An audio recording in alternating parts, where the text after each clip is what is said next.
Blame it on the rain.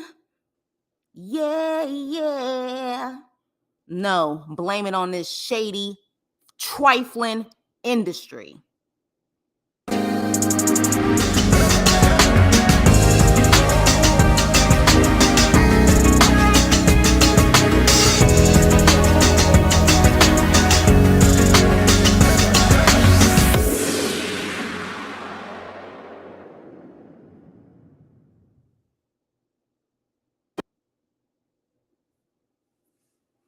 Hey, what's up and hello. This is the Chris Nicole, giving you my views on life, love, and the world of entertainment through my eyes. And we are about to talk about the Milli Vanilli documentary. Who is in the building? All right, we have Mimi, we have Aspen. Okay, so Aspen said you actually subscribe to Paramount Plus to watch this. Okay. Nene, what's up? What's up? I'm back. Hey, Kimmy. Hey. We're about to talk about this. You know, of course, on this channel, we're about balance. We can talk about the love after lockups and stuff like that, but we're about to get into some historical things for those who remember Milli Vanilli. I know I remember Milli Vanilli. That song from Girl You Know It's True to Blame It on the Rain. They had hit after hit, and I swear it was only a matter of what? 2 years they survived? 2 years, okay? And not only were they gorgeous, those were two beautiful Black men. One has gone on. He has passed. Rest in peace, Rob. Fob is still around. He has beautiful kids, a beautiful wife, but gorgeous men. And, you know, interesting enough. Hey, Joseph, what's up? Interesting enough. Really quick, did you guys get, I always got to make sure for every live, did you get a notification or did you guys just tune in? Let me know. Yes, Fabrice definitely aged well. And honestly, Rob probably would have aged well also if it wasn't for the drugs, the heavy drugs. But how many got the notification? Did you get the notification or were you guys just ready to tune in?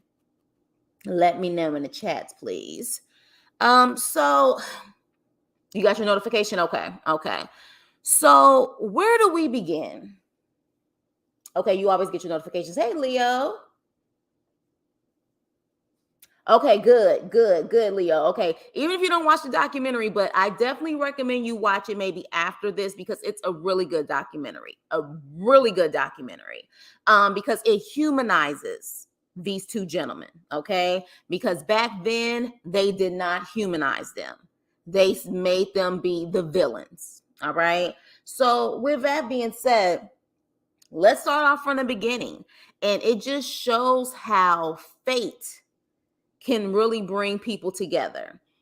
I personally feel Milli Vanilli, it was fate. Just like TLC, it was fate. Just like Wham, if y'all remember the group Wham, it was fate. So Fabrice is, of course, in the documentary, and he talks about how he was born and raised in Paris, and he had a troubled childhood just like Rob, and randomly ended up moving to Germany of all places. And I am curious to know why Germany. I would love for him to like actually ask that or answer that question. Like, why of all places did you move to Germany? But he ends up moving to Germany, and he is in the dance world just like Rob, and they're like the only two Black people practically in this dancing world in Germany, just in general where they are in Germany. And they end up at first being like, who are you? You're in my territory for breakdancing. But they end up becoming the best of friends because they had a lot in common as far as their rough childhood. Fabrice had a bad childhood. That's why he ran away. And Rob ended up being born by an American soldier and a mother who was a dancer who ended up, whatever happened, he ended up in an orphanage until he was actually adopted by a foster family who happened to be a white foster family. So he experienced not only apparently abuse coming from them allegedly, but also being Black. Of course, he wasn't really accepted. He had the racial slurs and all of that. So they came together and they pretty much wanted stardom. They wanted stardom. They could dance. They had a look. They were all about that pop fame. They wanted to be famous. And I will say this, anytime being in LA, anytime I hear people who say they just want to be famous or they want to be popular or they want to be stars, it makes me nervous. Because to me, when people say that, that means they're willing to do anything to achieve it and obtain it. If you're in it for the artistry, that's one thing. When you're truly in it for the art and the passion behind the art, that's one thing. And I think we had a lot of that back in the day. The Michael Jacksons, the Princes, the Elton Johns, the Bee Gees. Like, you truly had people who really loved the art of music. But when you hear about the fame, people are willing to do it at any cost. And honestly, this was their situation. They were poor, they were in poverty, and they were desperate. And they tried everything from doing background dancing to modeling, which I can definitely understand the modeling because, like I said, they were gorgeous. And just so happens, they end up, and by the way, they was even gorgeous as babies. Look at this. Like, they were such cuties. Like, they were definitely like adorable kids that ended up being very beautiful, handsome men. So, we get Milli Vanilli out of this, but they end up meeting this guy. Okay. And I'm going to have to say allegedly and in my opinion, but for those who know, who watched the documentary, they up meeting this guy, and his name is Frank Ferran. All right. And Frank Ferran, he apparently created a group called Boney M. Now, I'm an old soul. I literally am an old soul. I listen to everyone from the Bee Gees to Willie Hutch. I am an old soul. I love music. And however, I've never heard of Boney M. And y'all let me know in the chat if you guys have heard of Boney M before. I've never heard of them, but apparently they were this rock star group that was making a lot of money. Never heard of them. I was just like, who the heck is Boney M when I'm looking at the documentary? But apparently they made millions. Like, they sold millions. And so I never heard of them, but this was his first group. Okay, this was his first group. And they were created by Frank. All right. So in a nutshell, what we really see in this documentary is that Frank allegedly used Black people to be the front man for his projects. He used Black people that had a look. They had a certain talent, maybe not singing talent, but a certain talent, and he can pretty much market them. All right. And based on what Charles pretty much implied, or just the documentary, he was a hustler. He was in the art of making money. And by any means necessary, he was going to make it. All right. So with that, he pretty much took Black people's swag, style, even used their voices in the background, and made these huge projects that made him millions on top of millions of dollars. This man, even back then, they said he apparently was worth $500 million. Like, he was worth like $500 million. Okay. So he was doing his thing with what he did. So at this point, they end up somehow meeting up with Frank, and they end up meeting because they're creating buzz in Germany. And of course, Frank is a German music producer. They end up meeting up with him, and he likes their look, just their look. He ends up signing them. These guys are in poverty. Okay. Like a lot of Black artists, they come from nothing. That's what makes them so special and talented in the first place. See, in my opinion, trials and tribulations and poverty is what truly makes good art in general. So you literally had these guys who were in the projects, came from nothing. He gave them apparently 150 or 1,500 or something like that dollars, I guess, compared to what the dollar amount is in Germany. And they, as usual, just sign these contracts, don't have lawyers look at them because they just see this money in their face and they know they're going to be taken care of under Frank, their version of being taken care of. And so Fob says, after they sign and toast, Frank says, just make sure you don't F with me. He lets it be known, don't F with me. So at this point, when I hear that, I'm like, oh crap. Because I was young when this happened. I remember when this happened, but I didn't know the backstory of how they got exposed. But they made sure to let it be known that he said from the beginning, don't F with me. So keep that in mind for those who haven't watched the documentary. So at that point, a couple months go down the line and they end up coming back to Frank's studio and they hear Girl You Know It's True instruments, the music part of it. And of course, being the music person I am, I love that song. I was grooving to it when I heard it. I know some of y'all were too. Okay. It is what it is. That music, it just, the actual rhythm of it, everything, the bells, it was amazing. It's still catchy still to this day. And so apparently after that, they were like, great, we're ready to go. Frank takes Rob into the back because they're the only ones who can speak German. Fabrice says, it seems like it's a heated discussion. Rob goes to Fabrice, and Fabrice pretty much finds out from Rob that Frank is saying he doesn't want us to sing. He just wants us to lip sync. We're the face, but he doesn't want us to sing. So let Fabrice say it. They were annoyed by this immediately and was turned off and did not want to do it. They didn't want to do it. They was like, if you're not going to develop us, use the talents we have, train us and everything else, we don't want to do this. This is fake. And so they were going to say, screw it. But then this one comes along. Her name is Ingrid. Not only is she Frank's girlfriend, but she's the money person. Okay. She handles the business part and she's the girlfriend. Apparently, let Fabrice tell it. She tells them, we gave you in an advance. We gave you money. If you don't do this, you're going to have to pay us the money back. Of course, they didn't have the money. They've spent the money. So at that point, Fabrice is like, we're in debt at this point. So they said, you know what? F it. Let's just do this one song and then we're done. The problem is that one song was Girl You Know It's True, and it blew the hell up.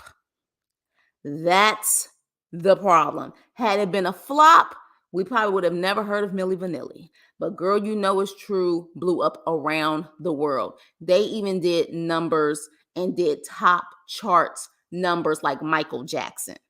And back then, to say that you had numbers just as good or even at times was at a higher number than Michael Jackson, you was doing the damn thing. You just were. But we see that Ingrid is still alive and she gets her ass on this documentary and she denies everything. Oh, no. They knew that they were going to lip sync. They didn't have an issue with it. We never asked for the advance back. I have a problem with believing the alleged oppressor. Sorry, I just do. They're never going to tell the truth. So, yeah, I have a problem with you claiming and denying everything because you don't want to look like the villain in the situation. And she's denying it all. Oh, no. They were fine with it. They were perfectly okay with it. So at that point, she explains what the actual formula was. The formula was, okay, we're going to get these two guys. This guy is Brad and this guy is Charles. Brad, hey, GSP. Brad does the lead singing, all right? And then Charles does the rapping. Now, with that, we get Charles, and Charles pretty much tells us that Frank comes to him and gives him $12,000. And when you think about the type of money Frank made, that is pennies. But he gives him $12,000 to say, I need you for this project. Here's your $12,000 and just shut your mouth. But again, we are dealing with people that come from poverty, that don't have anything, and they just want to be respected, do their creative, they want to be able to be creative and get money off of it. So again, he takes the money, not knowing what's going on. And next thing you know, we have Rob and we have Fob as the front people, and these two guys who are the actual vocals for Girl You Know It's True, and literally it takes off. And at that point, Fob admits, while we knew it was wrong, they got intoxicated by the fame. They literally said, we started to say, you know what? We're going to believe this lie. We are going to pretty much enjoy this because we're now famous. We're now getting attention. Two guys who didn't get attention growing up. They didn't have a solid foundation. So when you have those type of people who jump into this industry that don't have a foundation, all hell breaks loose. Yes, cassette tapes, record players, all of that stuff. Cassette tapes, when your cassette tape used to actually get locked up in the freaking machine and you had to take a pencil or a pen to screw it back and roll it back in. Yeah, we come from them old school days where these kids today don't even know what a cassette tape is. So yeah, so with that, my whole thing is, and this is why I said Black Artist Blues, because if you guys notice, I mean, y'all let me know. I just don't hear this coming from a lot of artists who don't look like us. And what I mean by us is people in the audience, of course, who are Black, and myself, I'm a Black woman. You really mainly hear this from Black artists, Black people who are constantly getting screwed over. So Charles at this point is like, look, I'm about to tell it all. And he just says, this is how Frank made his money, how the way that he represented us and how he used to use the Black groups or Black people to get what he wanted, which was money. And honestly, interesting enough, back then, it seemed like when you put Black people in the forefront, it made money, where you had someone in the back and behind the scenes who literally doesn't look like them. Interesting enough, I feel like there was a switch at one point. In the industry where you had Black artists who were successful, but when you had white artists that did the exact same thing, they blew up even more. Prime example, New Edition and New Kids on the Block. For those who remember, New Edition and New Kids on the Block, when New Edition was popular. They was popping. But when New Kids on the Block came on, oh my gosh, it was a phenomenon. They had lunch pails, backpacks, cartoons. It was crazy.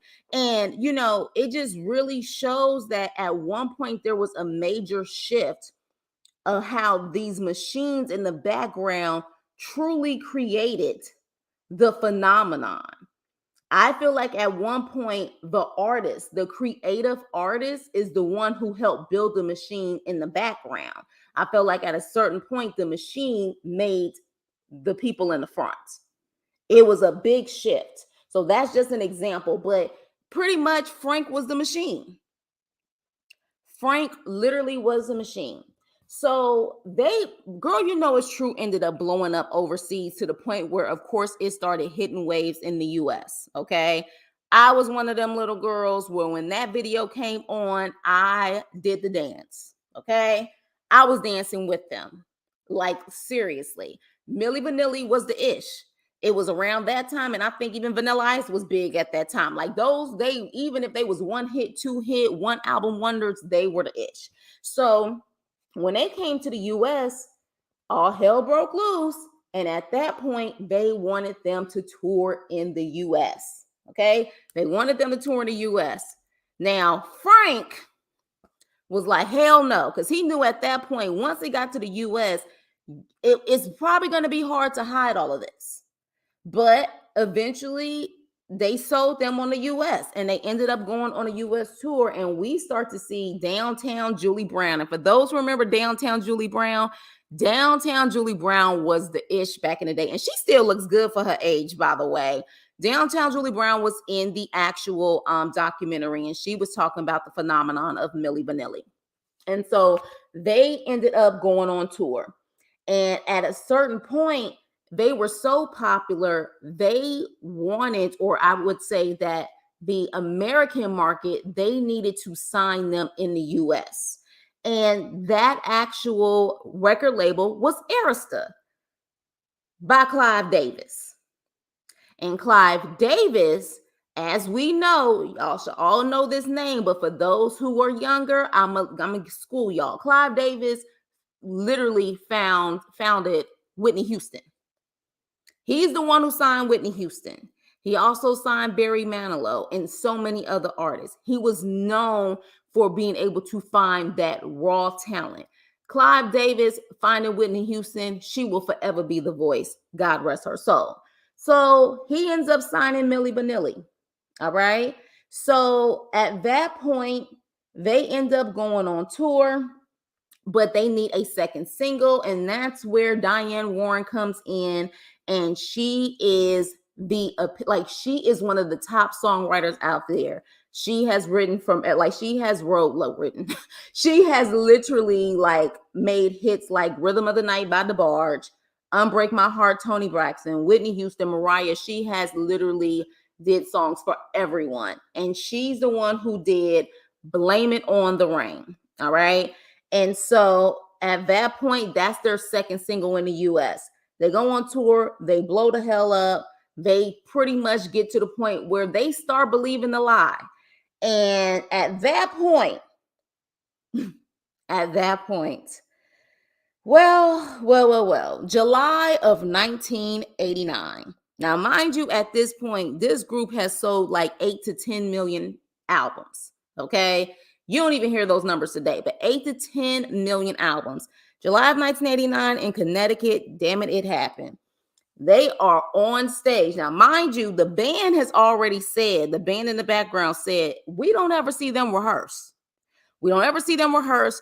And we find out that they don't rehearse because they're lip syncing. Now, I don't think the band thought that they were lip syncing to other people's vocals. They just probably thought they were lip syncing their own vocals. Well, they end up going on a tour and they were in Connecticut and it happened. Blame it on girl, you know it. Girl, you know it. Ficky, girl, you know it's true. And next thing you know, the crowd boos because they're like, wait a minute, this skipping, they not singing live.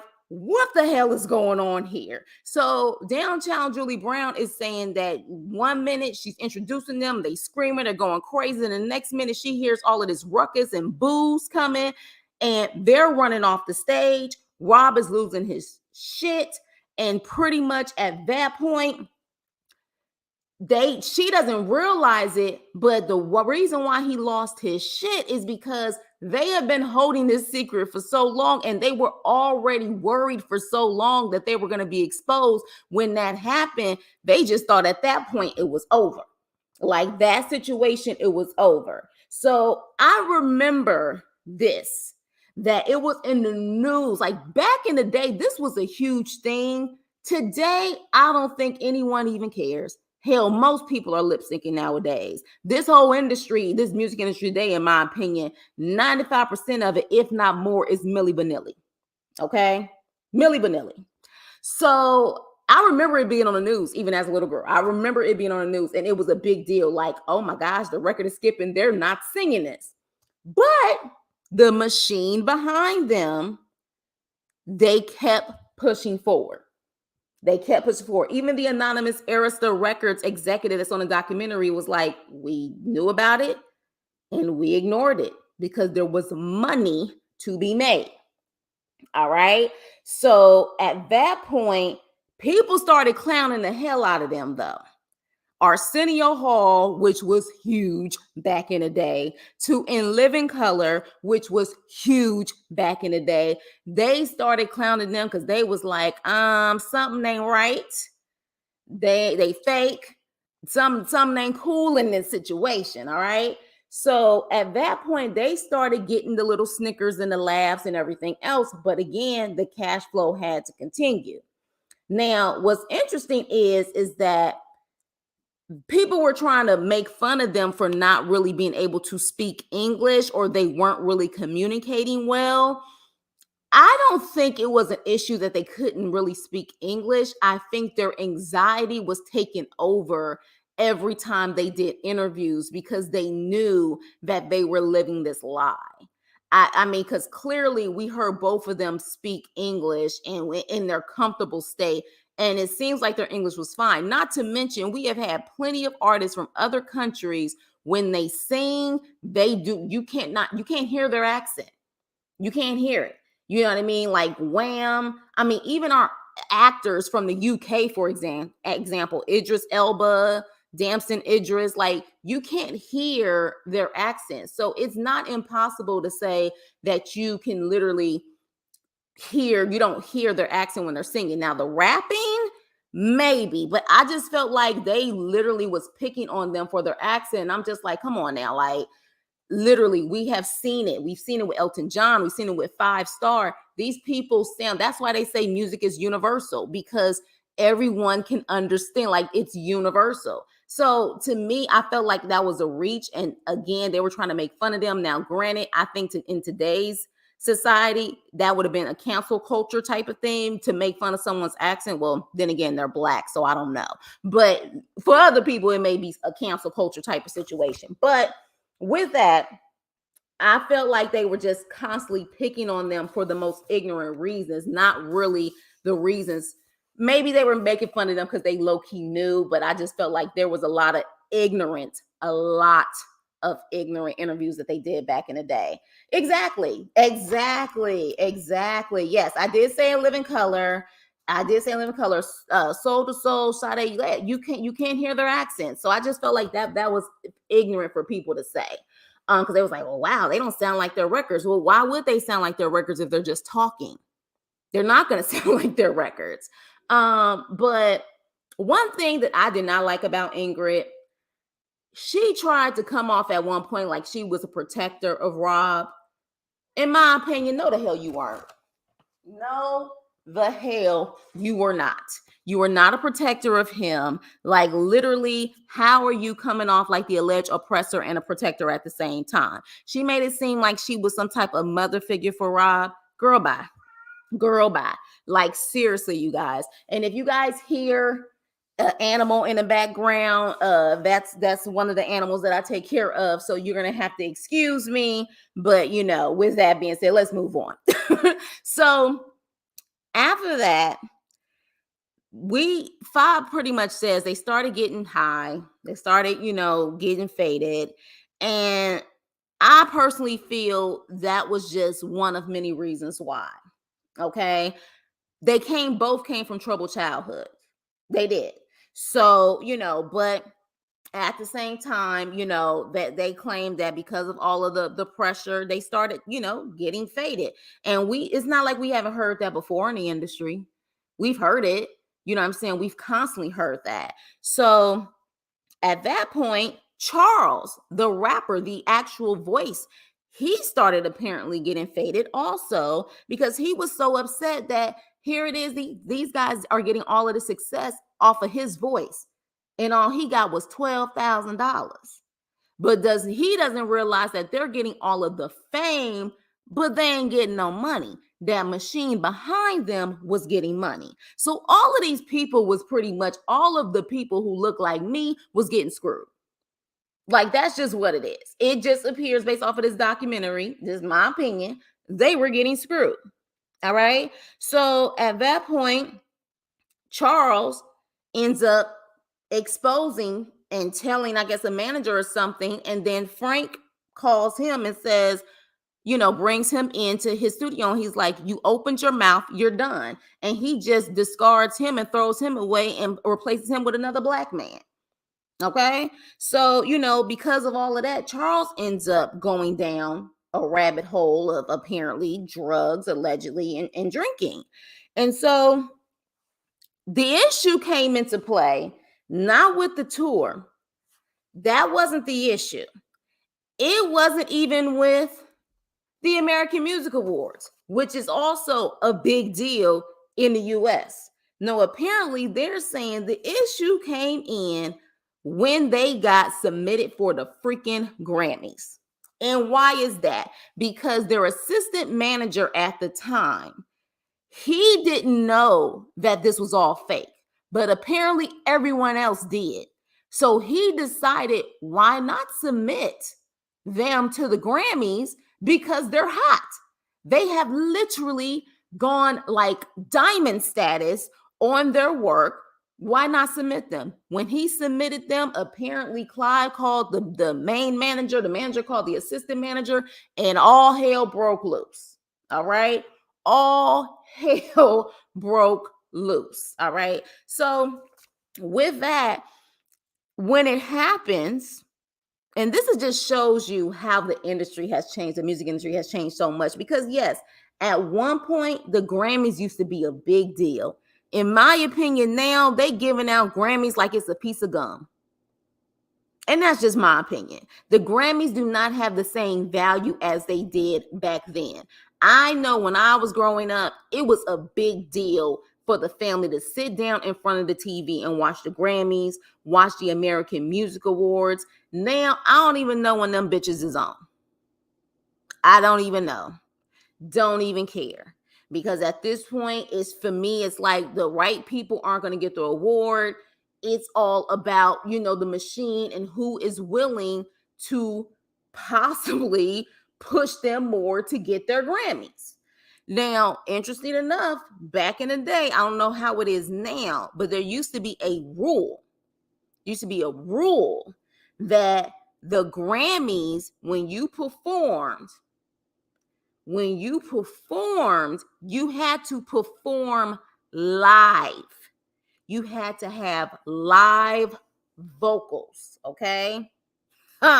Well, this just proves that money can change a lot of ish, because while they performed at the Grammys, Ingrid says they paid someone so they could do a playback when it came to Milli Vanilli. So when they performed that playback. So they performed at the Grammys. They did one hell of a job with lip syncing. They did a great lip sync performance. Child, they showed a close-up on Ozzy Osbourne, baby. And not only did he look high, allegedly, but he looked annoyed as hell. Then they showed De La Soul, which is one of my groups back in the day. They showed De La Soul, and they was looking like, ninja, please. Like, get the hell up out of here with these fake vocals. It was people in the audience like, yeah, great. All right, cool. They end up winning the Grammy for Best New Artist. All right. And even Fabrice, which I respect his honesty. He said, did we deserve it? But because of what we've been through, and all we had to go through, was there a little piece of me saying, get that damn Grammy? Yes. And I look, girl, like seriously, Ozzy expressions, I was laughing my butt off. Yes, you had to have true talent back in those days. You really did. It was a big thing to watch the Grammys and the Music Awards. Yeah, it used to be the best of the best. You used to have categories where you would have like, and the category is Prince, Michael, Whitney, Janet, Anita Baker, and you didn't know who the hell was going to win because you just had talent on top of talent. Stevie Wonder. Now, these freaking nominations are so thin. It's like, what really? Like, I'm not about to watch this. Like, it's just so staged at this point. It's not even taken seriously, in my opinion. But that's just me. That is my opinion. It's from the soul and the fact I can, De La Soul was the ish. Yes, bind it exactly. It was me, myself, and I. Yes. We're gonna get to that, Nene. I'm not gonna show your there, but yeah, we're gonna get to that. Yes, Earth, Wind, and Fire. Like you couldn't play. That's what I'm saying. The 70s, 80s, and 90s. You take these artists today that people are going psychotic over. Put those artists in the 70s, 80s, and 90s. Would they have been able to survive? I'm gonna say hell no. But that's my opinion. I'm gonna say hell no. So with that, they end up going to Grammys. Apparently, they end up getting a big head once they won those Grammys, as if that truly was their talent. They said that the Grammy party, they was faded.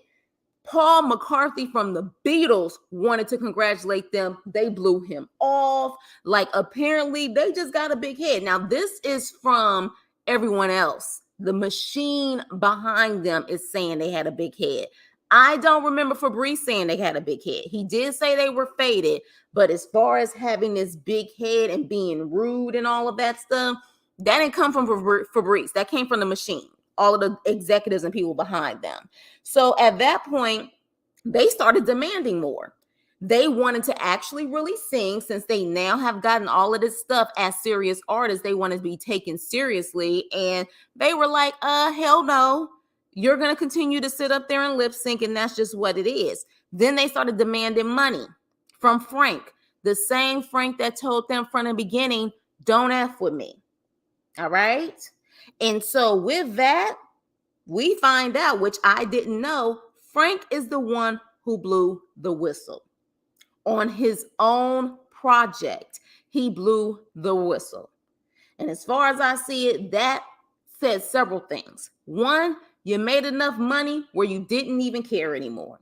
Because if there was truly so much more money to be made, I don't think he would have blew that whistle. But he blew the whistle because at that point, he didn't care, because he had made enough money off of them and he could move on. So he blew the whistle, but does he get the backlash for it?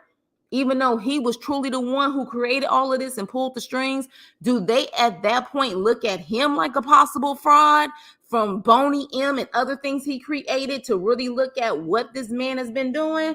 No, they blame these two. They blame them, all right? And like, what's his name? I think his name is Stephen Hill from BET. He said, you blame them. The guys who can barely speak English, you blame them, okay? All of the success, all of the millions that were made that they didn't get, by the way, they didn't get the money. They were just the product. They didn't get the money. Hey, Karan, they didn't get the money. But literally, no one else got the backlash. No one else got the backlash. No one. Arista didn't get it. Frank didn't get it. Ingrid didn't get it, but those two got it. The actual press conference that they had, I remember that press conference. It was on the news. It was a big deal back in the day.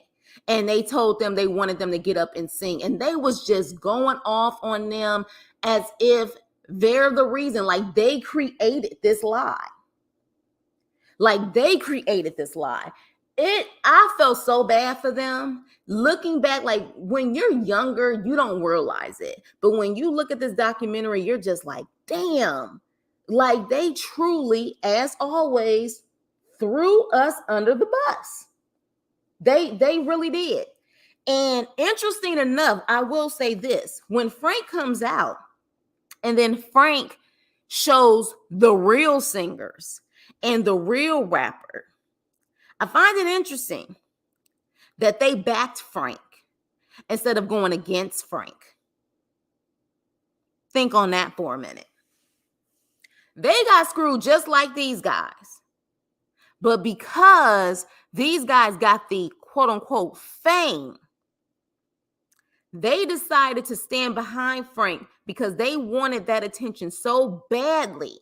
And that little money, because Frank didn't share the wealth more than likely, in my opinion. They wanted their recognition so badly, they was willing to go behind him and saying, nah, you screwed all of us. You screwed all of us. Yes, exactly. Yes, exactly. Exactly. Exactly. When you look at them, they look so, they did. They look so defeated. They look so defeated. They were getting lawsuits. Milli Vanilli was getting lawsuits. With what money? The machine made all the millions. They didn't make the money. You know what I mean? You like, and that's the thing. You can see the line in their face. Those interviews that they were showing when they were saying that they could barely speak English, I don't think it was the issue of they didn't understand and they couldn't speak the language. It was more so of my anxiety is taking over so much. I don't know what to say because I feel like anything I say, they may expose me. That was the feeling that I got when I saw that. It was a nervousness about them. That it wasn't about the lack of the language. It was about what am I going to say or what are they about to ask me that's possibly going to blow all of this up. That's to me the look. But y'all let me know what y'all think. But that's what I got from that. So all of this happens. Now, I will say this. The two, I'm going to get into that too, Leo. I'm going to get into that too. I'm getting into that too, Nina. I'm about to go there because at the point when they were exposed, of course, Arsenio and Living Color, Rod Stewart ends up doing something and he ends up being in blackface. I don't remember him getting backlash for this. I really don't. I even tried to look it up. I don't know if he got backlash for it. Ron Stewart literally pretended to be Milli Vanilli and was in blackface doing it. Y'all watch the documentary. And I don't know if he really got any backlash for it. I really don't, which is interesting. It's very interesting, which is why another issue I have with, where do you draw the line? Even if you felt they was wrong, you doing blackface? Interesting, right? Mm-hmm. So yeah, he did, Leo. He did. So there were two women who were, I'm assuming white women, who were also background singers.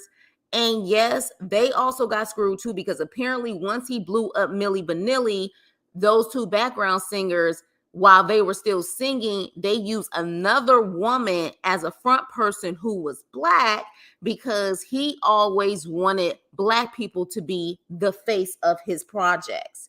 And so while those two white women did get played, my thing is, though, they got played privately.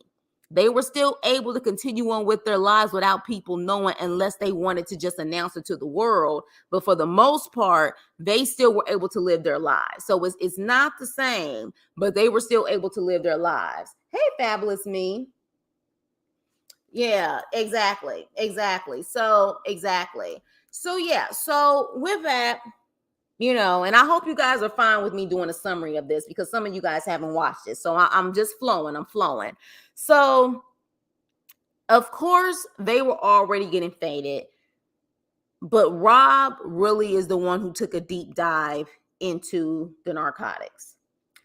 And interesting enough, of all places, this is why I say fate is interesting, how fate has you connect with people and even reunite with people, because out of all places, LA being a huge city, even though Fob and Rob ended up separating after that, Fob ends up seeing Rob by the Viper Room and he's stumbling, he's intoxicated, he's probably high, but he says he looks into his eyes, those green eyes, and he knows that is his brother Rob. And he said Rob is incoherent, but he says, Rob, where do you live? And Rob said, I live over here. And he ends up taking him to where his house was, but it was allegedly a crack house. That's where he was staying. And he said everybody in there was getting high. And he just said he could not believe that his brother fell that hard. Okay. He just said he couldn't believe it. It hurt him. He just couldn't believe that was happening.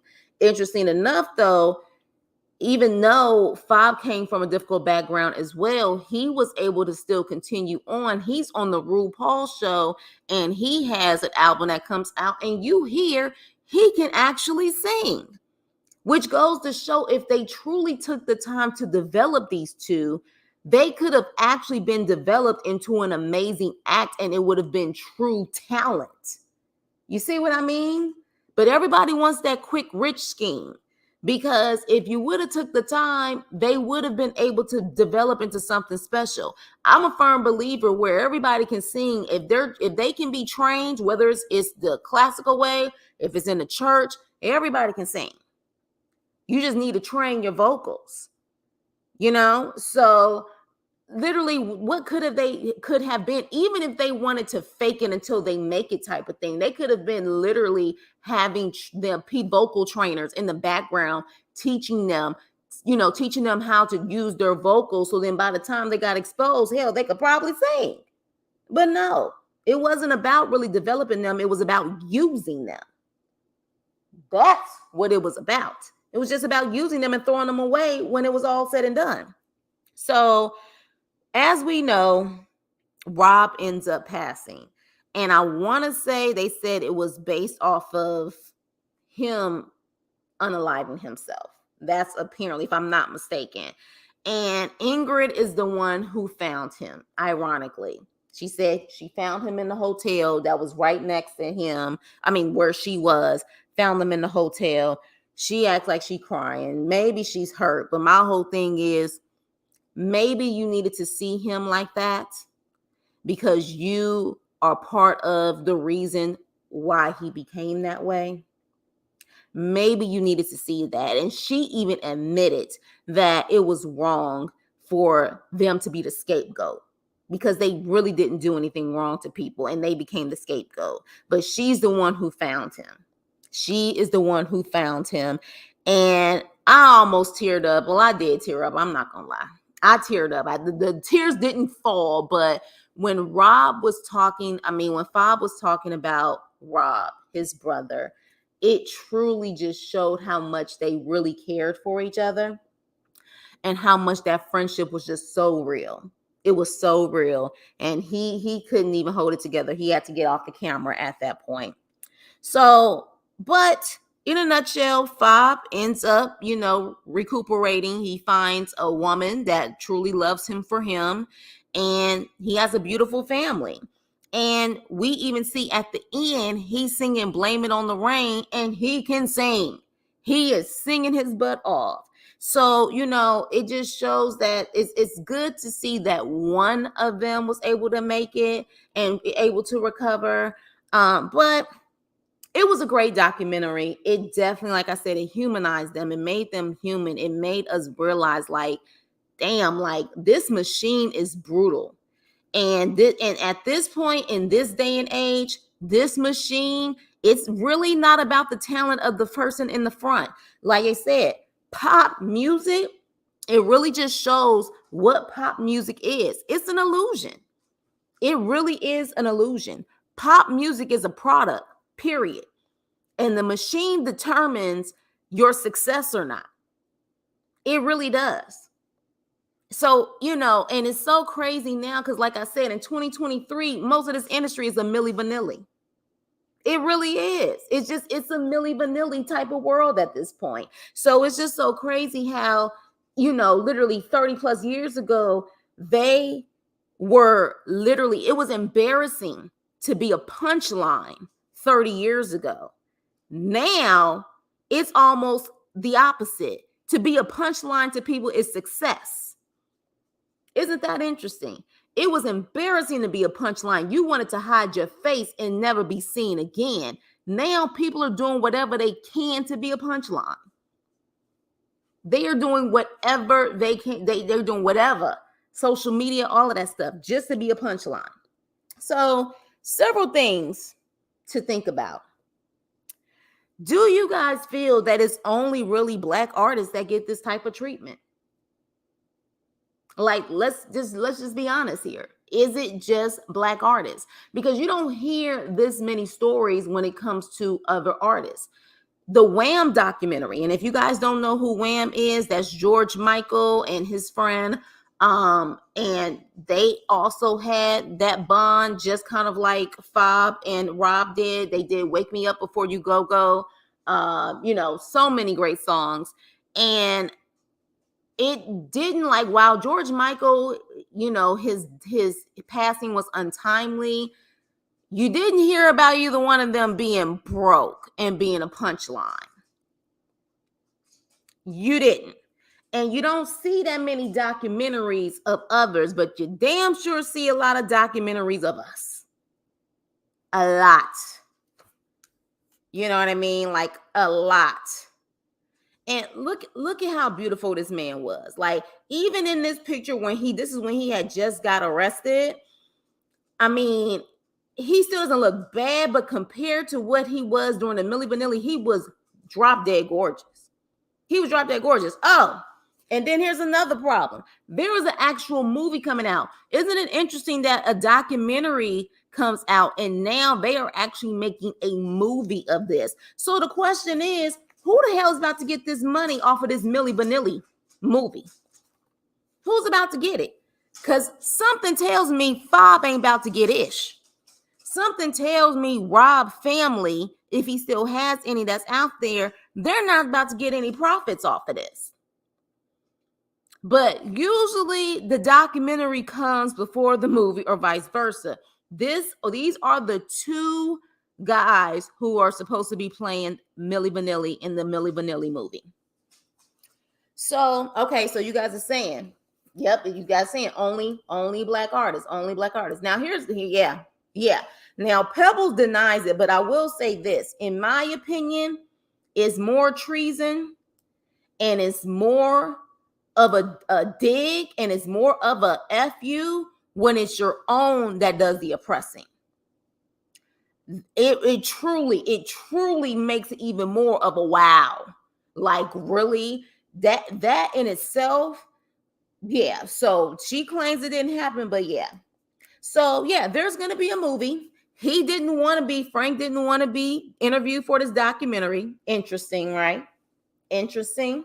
So with that also, like I said, all the stuff that they went through 30 plus years ago is the norm today. It is truly the norm.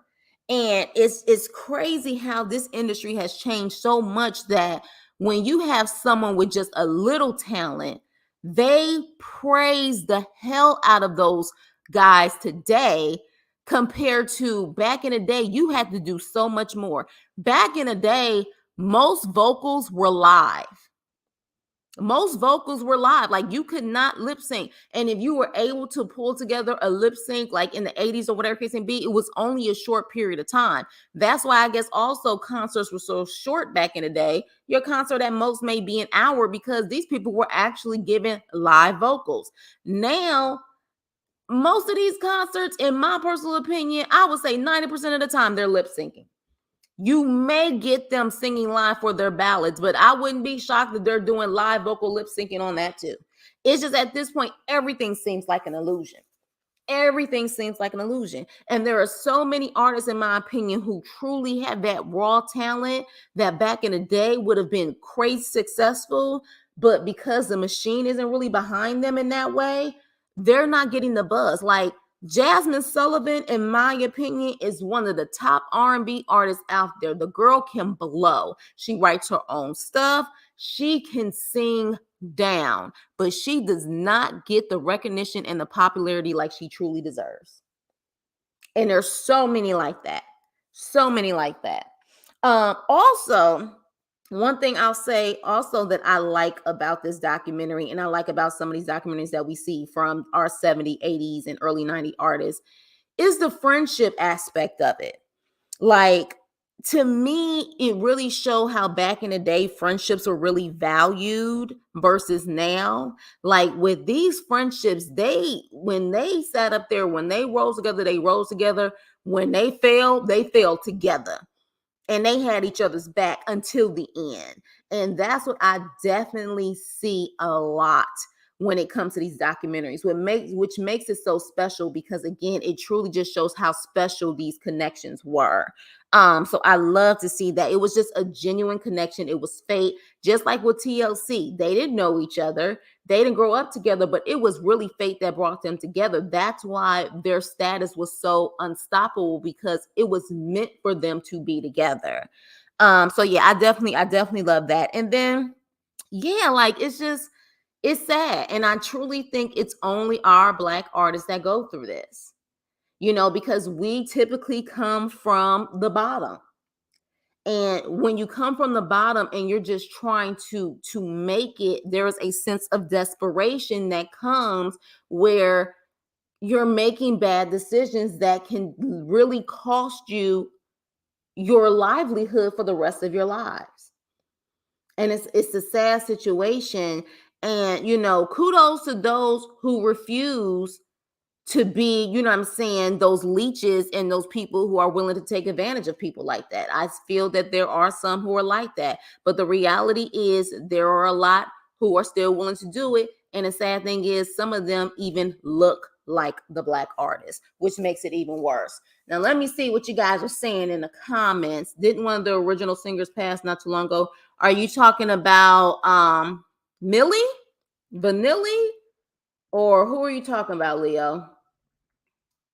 Yes, I remember the TLC history of Black music and dance in this country. Yeah, yeah. Yeah, it seems like it, because I would like to know if if you ever get to this video, or if you ever do an interview, please let us know if you about to profit off of that Milli Vanilli movie. Please. Please. Hopefully you're producing it and you get some money off of this. Let us know, because I want to know. In those times, I thought George Michael was so beautiful. I thought back in the day he was so beautiful. Wham did, yes. Last Christmas I gave you my heart. Yes. He wrote all of his stuff too. You think it's only, yeah, yeah, yeah. Yes, I think it's Black artists. And but my thing is, how do we change it? How do we change it? I personally think, I don't know if it's ever really going to change if you're always going to have villains who look like you also that's willing to screw you over. I don't know. I don't know if it's ever going to change. I guess the only thing we can do is, praise the ones who aren't willing to do that. Praise the ones who are willing to give fair contracts. Praise the ones who are willing not to screw over people. Praise the ones who understand that wealth can be shared. It can be shared. You can actually still be wealthy and share the wealth and allow other people to create generational wealth. It's okay. It is okay. I think Frank saw two exotic looking Black men who could break dance and carry a tune and saw that. Absolutely. But that's what Charles said in the documentary. He did the same thing with the group in the 70s. He truly just saw dollar signs, and when he was done with them, he moved on. That's just the way it came off. So yes, John Davis. Oh, John Davis. Okay, yeah, you're talking about I think he was the rapper. I think he was the rapper. You're talking about the Milli Vanilli guy, one of the original guys. After Charles left, they hired John, and I think he was a rapper, if I'm not mistaken. Yes, George Michael back in the day was gorgeous, that hair and everything, and do not support the exactly. That's the thing, Kimmy. Do not support the foolishness. But people, even back then, they even said people want the illusion. People want the entertainment. And the moment that you're about to affect their entertainment, it's an issue, even if it's a lie. They said people were like that back then. It's even worse now for social media. You have so many people who have accused other people of stealing their work or not getting the money they deserve. And yet people be like, I don't care. As long as I get my money, or as long as I get my entertainment, when I pay my money, I don't care. That's a problem. That is a problem, because people act like they don't care until it happens to them. You know what I mean? That's why a lot of artists are independent now. Exactly. Exactly. Exactly. And it's not just the music industry. We got it going on in Hollywood too.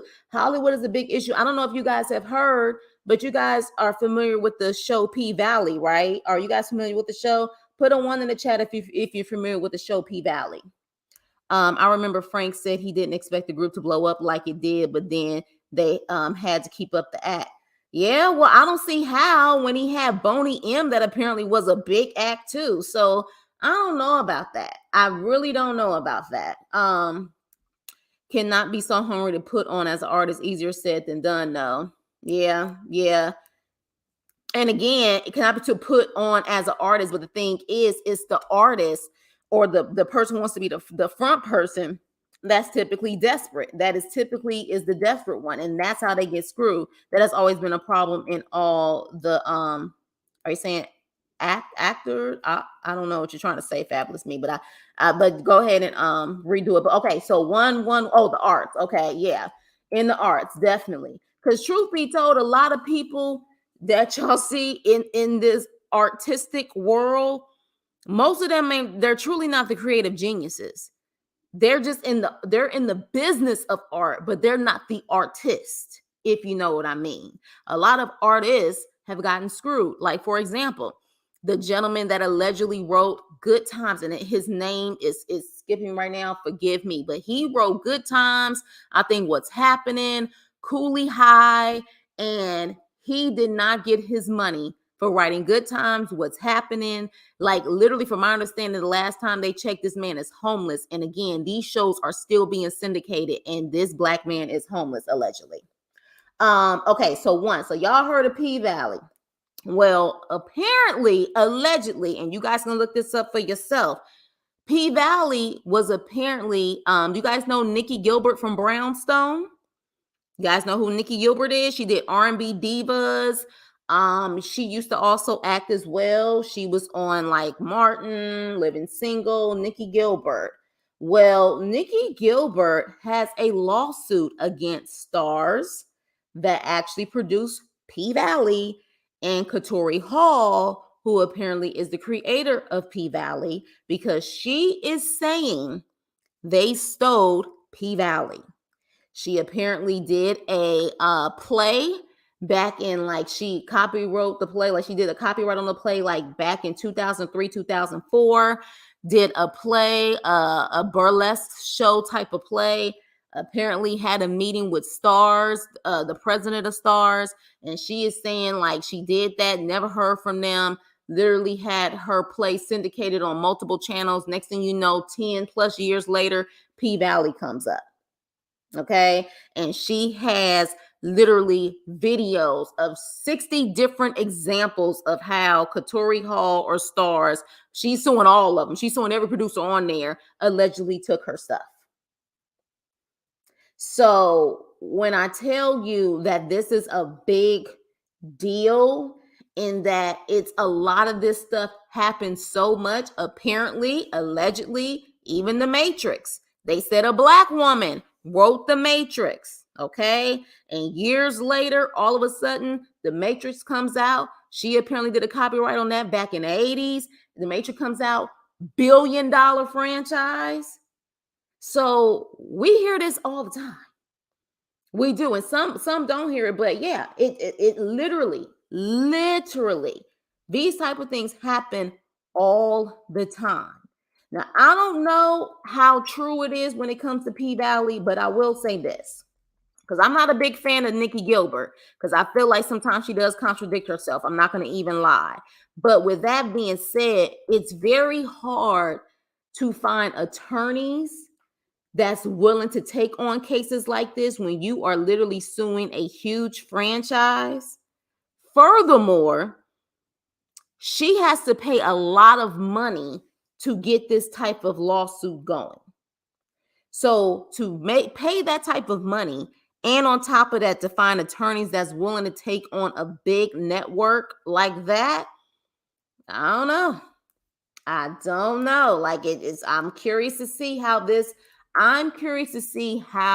that case is going to go. And she actually talks about it on YouTube. So if you guys want to find out about it, look it up yourself. But yeah, this type of stuff happens all the time. And again, a black woman, another black person. Yeah, that too. Allegedly, that too. You know what I'm saying? So you see this type of stuff, you hear this type of stuff, but a lot of people don't care, because as long as they're entertained, they don't care. And unfortunately, a lot of people think if you have the fame and you have the numbers backing you, you have to be the one that's truthful. You have to be the one that's in the right. And that's such BS. Just because you're the famous one or just because you have the numbers doesn't mean that you're right. It's just crazy how this world thinks today. Or hell, how this world's been thinking, because they was talking about this type of stuff in the early 90s and late 80s. Suge and Tupac, yeah, allegedly on that too. Yep, she showed her play, and it's similar to P Valley. So yeah, you heard about it, Leo. Yeah, Elise Neal made the same allegations about asterisk. I'm gonna have to start reading y'all stuff. But yes, apparently yes. Elise Neal said that. Yes, I heard that the girl who wrote The Matrix also wrote The Terminator too. Oh yeah, Selena Johnson went off on her, but now apparently they're cool. But Selena Johnson, but she claims there was a lot of big stuff happening behind R&B divas. Apparently, she said also there was an issue with her, them stealing stuff from her when it came to R&B divas. So I guess she said she's gotten so fed up with the industry, she's not gonna bow down on this situation. That's what she's pretty much saying. She's not gonna bow down in this situation. No, not that. That is. Some of y'all spelling out stuff that it's not appropriate to put up on there. So it's not you. That's why I put it down really quick. But just if you guys can remember, try to asterisk certain things and not spell them out that can be inappropriate for the algorithm and all of that stuff, just to be on the safe side. Because but yeah, so Sally, it's always come down to money. Those that have the most usually win. Yeah. And it's messed up. It's messed up.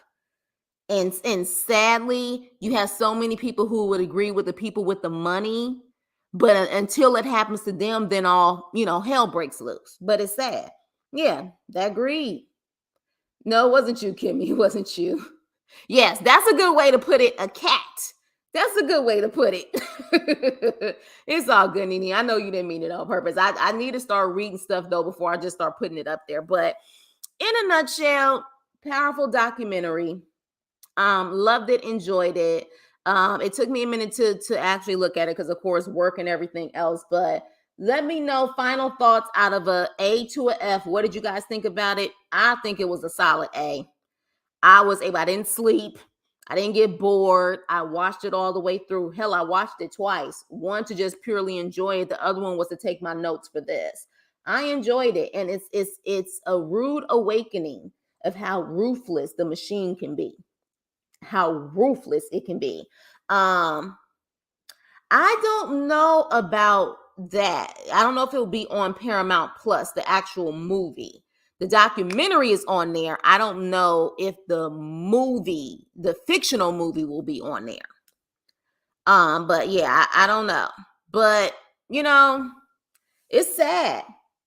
It is a sad situation to see these gorgeous Black men who truly were the scapegoats to people who was able to just take the money and run. That's just simply what it was. They took the money and ran, and they were the scapegoats, and they got nothing from the situation but heartache.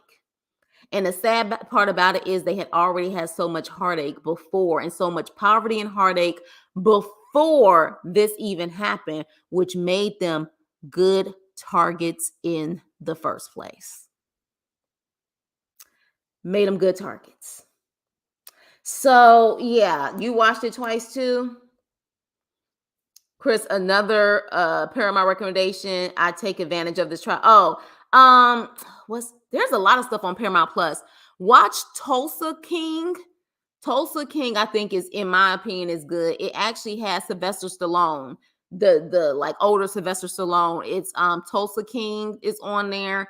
There's some, I don't know some other ones, but Tulsa King, I think, is on Paramount Plus. That's a good one, in my opinion. It was an A to me. That could be just, I like music documentaries and biopics. Yeah, I'm big on biopics. I'm good, like music documentaries, and I like true crime documentaries as well. Call me crazy, but I like true crime. Yeah, Robin Hood was used big time and then thrown to the wolves. Yeah. And I guess here's the thing. What makes them, we know about it with them because they were a big success. They were a phenomenon. Just imagine the people who were thrown to the wolves that we have never heard of. We have never heard of.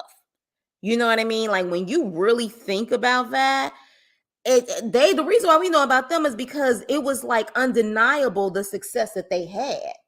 But when you really think about it, there is a lot of people that we haven't heard about, that literally people, that's his name, Eric Monty. Eric Monty, okay? Eric Monty literally is the one who created Cooley High. But Eric Monty, from my understanding, wrote Good Times. I think he also wrote What's Happening. He wrote a lot of stuff, but he didn't get credit. The Jeffersons apparently was created by Eric Monty. He didn't get no money for it. And apparently is still in poverty now. Still in poverty. That's effed up. It's effed up. Yes, Tulsa King is good. Tulsa King is, and you know I don't watch much TV, so have all the streams. I think I have too. Yeah, I know you're a reader, Aspen, but yeah, you know, and I may start reading some books and we can review some books, but I just love TV and film. That's my thing. Yes, I love I'm a true crime fan. I am a true crime fan. Yes. Oh, let's talk about CNC Music Factory real quick. Marsha Walsh. I'm saying her name wrong. Now let me, because I got to give this queen her props. They literally screwed her. Y'all know who she is, right? Y'all know who she is? Martha Wash. She is the singer of all singers, all right? Singer of all singers. She's the vocal of Everybody Dance Now. She also did the vocals at the end of Rebe Jackson's Centipede.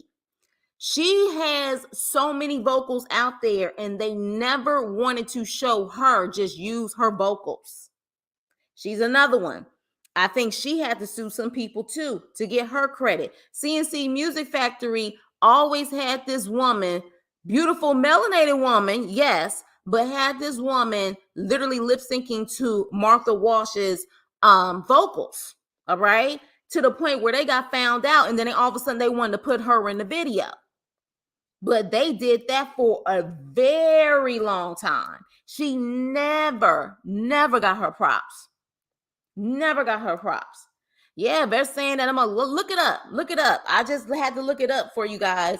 But they have the story of Eric Monty and stuff like that. Look it up. I'm telling you, we got a lot of stories like that, and it's always us. It is always us. Yes, Martha Wash. Sorry, y'all already know, but y'all know who I was talking about. I just got my tongue tied. But yeah, Norman Lear and all them shows under his name from Good. Exactly. And Norman Lear don't look like us, does he? Does he? No, but they're saying Eric Monty, that's his stuff. That his stuff. No, I don't know who she is. Look up Martha Wash. You remember that song CNC Music Factory? Everybody Dance Now. That's her. And It's Raining Men. And listen to Centipede at the end. Rebe Jackson, when you hear that woman belting at the end, blowing, that's her. She truly, yes, they put a skinny girl in her place. Yes, she's from the Weather Girl who sung It's Raining Men. She also was what's the guy? Sylvester. You guys, I'm sorry. I did 2 lives today. Sylvester. She used to sing background with Sylvester, and they used to be called 2 Tons of Fun. So yeah, she the real deal. She is the real deal, and she got screwed over and over and over again. Yeah, we still get done wrong. The problem is now they are now using people who look like us to participate in our oppression. Well, hell, let me look. It's been like that, but it's even more so now. The problem is those people who will oppress their own are also getting praised as well. I mean, let's just keep it real. So yeah, okay, yeah, she's saying It's Raining Men. She's saying a lot of stuff, you guys, a lot of stuff. But yeah, we have so many examples of that. So many. That's why I said Black artist blues. Why does this always have to be our blues? Why does this always have to be our story? It's sad. It's sad. And until people are willing to stop or there's a way for us to get more protection, it seems like this is going to continue. And it's a sad situation. It is really a sad situation. They did the same thing to Missy Elliott when they replaced her in the Raven-Symoné music. Oh, yes. That's what little girls are made of. That's what little girls are made of. That part in Raven-Symoné's song, That's What Little Girls Are Made Of, there was a part that said, like, dang, dang, diddly dang, dang, dang, or something like that. That was Missy. Missy produced it. Missy even did that part, but they didn't use Missy. They used another girl. They sure did. They sure did. So we have so many stories. We have so many stories. It's ridiculous. And this is just an example. I'm sure in 20 years from now, some of these artists, like in the late 90s and people like that, you're going to hear those type of documentaries too. I'm sure. I'm sure of it if they're allowed to, but I get so disappointed watching music documentaries. Yeah, from our favorite. Yeah, it's sad. It's sad, but thank you guys for coming again to another live. I hope you enjoyed this live.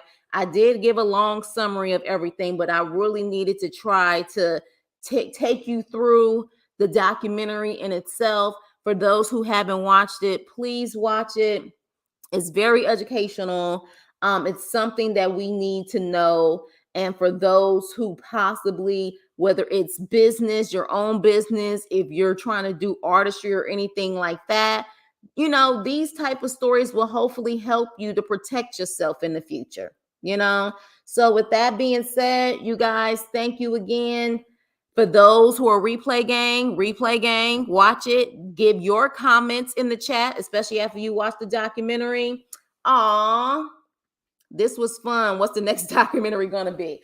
I don't know, Joseph, but here's the thing. Any recommendations you guys have, send them to me. Send them to me. Any like literally somebody told me about this show called Black Cake. I may watch that. I'm gonna have to watch that. Any recommendations, you guys can hit me up on my email. You can hit me up on Instagram DM. Send me something and I'll watch it. And and if it's interesting, we're gonna talk about it. Enjoy this life as always. Aw, yeah, I'm glad. I'm glad that you guys enjoyed it. Aw, thank you, Kimmy. We might be able to get a free 7-day trial. For what? Oh, you talking about for Paramount Plus? Aw, yes, you guys, love you guys so much. Yes, bye, Crystal. Did you watch 1001? No, I have not watched 1001. There's so many things that you guys, some things, though, I'm gonna be honest with y'all, I'm just not interested in. Like American Horror Story, I'm still trying to review that. Every time, I swear I fall asleep. It's not hitting for me. It really isn't. But yeah, let's go back to the 90s nostalgia. Yeah. And we may do something like that for the 1K live that I'm gonna have. We might hit that nostalgia a little bit. Might be a fun little thing, So I'm listening to Lacey Peterson videos now. I listen to crime. Yeah, I'm a true crime person. I will listen to that all day, every day. And that's another thing too. If you guys want to start talking about true crime stuff, hit me up for that as well. Maybe that's something that we can explore if people like true crime, because I know I love it. Paramount. Yeah, I already had Paramount Plus though. Yeah, I wasn't either. I'm trying to do a review, but I don't think I can have it in my heart to do it. Just sorry, it's boring, and I blame Kim Kardashian. Damn it. Yeah, I said it. I blame her. House of Villains is my favorite new guilty pleasure. Okay, I'm gonna have to check that out. Yes, because me and Nene usually are inclined. Anytime she be like, girl, you need to continue to watch this, and I watch it, she's right on the money. It seems like we're soul sisters a lot of time when it comes to like things that we're entertained by. I will be watching you get Latrice together. Who, me? Latrice? Who's Latrice? Who you talking about? Don't blame you not reviewing. Yeah, it just got bad. At this point, I'm not going to say first episodes are good. I gave the first episode props, and then it just, to me, hit rock bottom. And I'm like, maybe if I just don't give it props, it'll get better. Because it seems like when I give props to the first episode, it sucks. So yeah. So with that being said, you guys, I remember my friend and I saw her. Oof, you saw him? Oh gosh. All right, you guys. So with that being said, have a wonderful evening.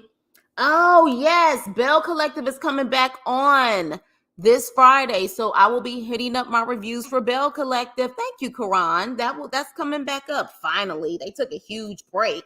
But yeah. Oh yeah, no, I ain't reviewing that one. No, that one that's been reviewed 50,000 times. Oh yeah, I ain't gonna be doing that one. Wow. GSP, you got a story to tell. Child, you got stories on top of stories. Yes, we'll be watching Bell Collective. Yes, that comes back on next week, I believe, on the 10th. So, you guys, love you so much. Have a wonderful evening. Be safe, take care, and I will see you on my next video. Toodles.